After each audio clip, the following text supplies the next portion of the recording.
அனைவருக்கும் வணக்கம். நான் எடுத்துக்கொண்ட தலைப்பு பெண்ணே கட்டிடு தடையை தாண்டி. இந்த உலகம் தோன்றுவதற்கு மூல காரணமே பெண்மை என்பது உண்மையின் மென்மை அல்லவா? ஒரு காலத்தில் ஆண்களின் அடிமை பிடியில் சிக்கி தவித்த பெண்ணிய சமூகத்தை தட்டி எழுப்பினவன் நம் மகாவி பாரதி. ஓடி விளையாடு பாப்பா, நீ ஓய்ந்திருக்கலாகாது பாப்பா.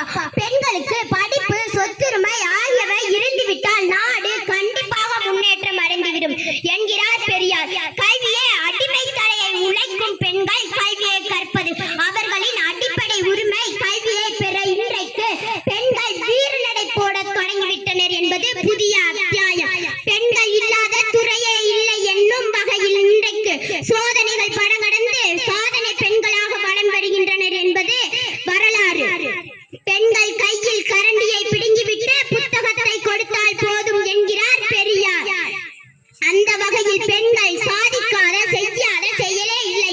எத்தனையோ பெண்கள் அதற்கு சான்றாக வழங்கின்றனர் என்பது வரலாறு.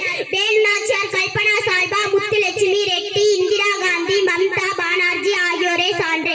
பெண்கள் அளவு கடந்த ஆற்றல் படைத்தவர்கள். அவர்கள் நினைத்தால் எதையும் செய்து முடிப்பார்கள் என்பது நிதர்சனம். எம்மை போன்ற பெண்ணும் இன்று மேடை ஏறி பேசுவது சரித்திரமே. ஆதலால் புதுமை பெண்ணே புரட்சி செய்ய புறப்படுங்கள். பெண்ணே கட்டிடம் பேருலகை சுட்டிடம் புரட்சி தியேட்டர். நன்றி, வணக்கம். சூப்பர்.